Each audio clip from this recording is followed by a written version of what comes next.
Welcome back, everybody. Hope you all having a blessed day, and we made it. Number 5, Toy Story 5. Like, wow. Man, you feel old yet? Anyway, after the runs that I made with the movies back to back, I was very nervous to see how this was going to go. Mainly because of the fourth movie. The fourth movie really made me question why we were getting a fifth one.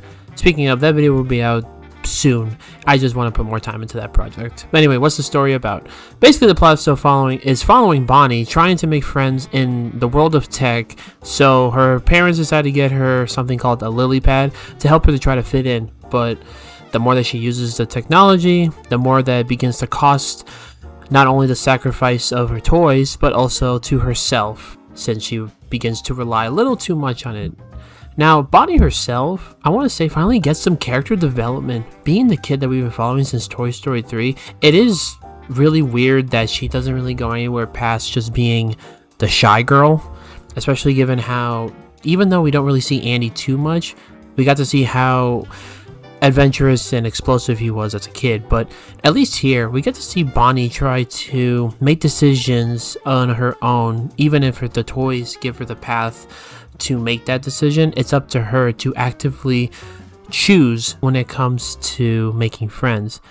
There are consequences and also rewards behind it, so I think this gives Bonnie great characterization. Woody, for the first time, is genuinely just a side character, along with most of the other toys in this film. Now, that would be distracting for the other toys, but I do think here, especially with Woody, it works out just fine given the fact that he has been the main character in every single one of these movies.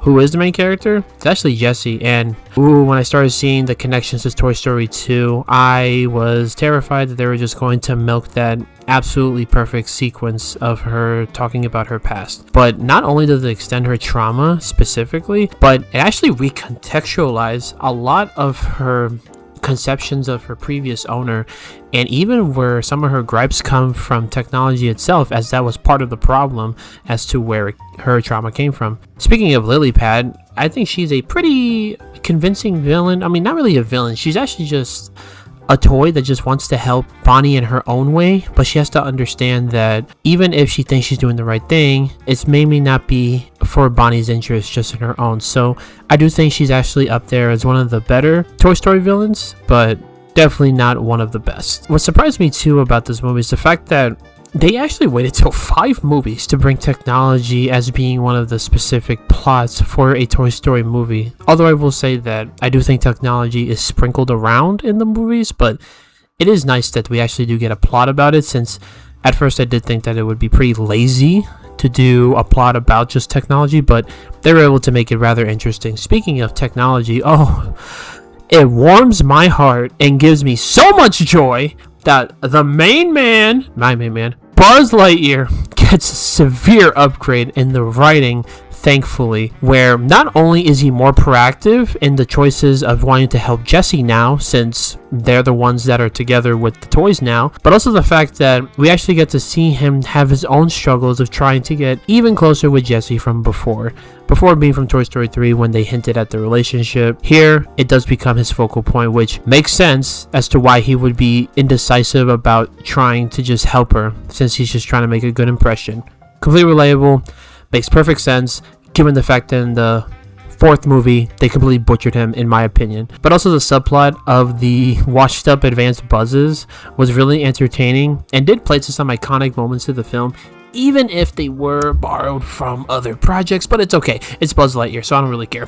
I do think the theme of finding people in a technology-based world is powerful, as that's something that is being explored today, where you try to find people that relate to you, but sometimes you end up hurting yourself trying to just fit in, and then other times that technology can help you just find the right people that need to be in your life. Be the light in that group that you want to be a part of. Now, while I do think the theming is powerful and everything else I said has been amazing, I do think since Bonnie's parents are directly involved in getting Bonnie the lily pad, it really shows the serious misparenting of what parents will do to their kids. Instead of just trying to help them to their level to make friends, they just kind of just throw technology in their face to just straight up dull out their brain and not allow them to be themselves. So definitely shows that Bonnie's parents, honestly, not that great, which is pretty distracting. And I will say, I do think there were too many moments where it was like, hey, remember this from the original movie? But they did add more original, recontextualized moments to help expand what was great before. But still, little too many of like, ooh, remember that from this movie? Pretty weird, but they can't help themselves, I understand. Overall, Toy Story 5 is a worthy sequel to the original 3 with stellar animation, amazing themes, and satisfying character development for Jessie and Buzz, especially with their relationship. And now that I've seen Toy Story 5, I can definitely say that I would not mind a sequel to this. 9 out of 10. Alright guys, thank you all for watching, and this is going to be a little less edited this time around. I'm really just focusing on the big Toy Story review that I'm trying to get out, but I just wanted to put good quality in it. But again, thank you all so much for watching. I hope you all have a blessed day, and don't forget to like and subscribe. Well, you don't have to, I'm not your dad.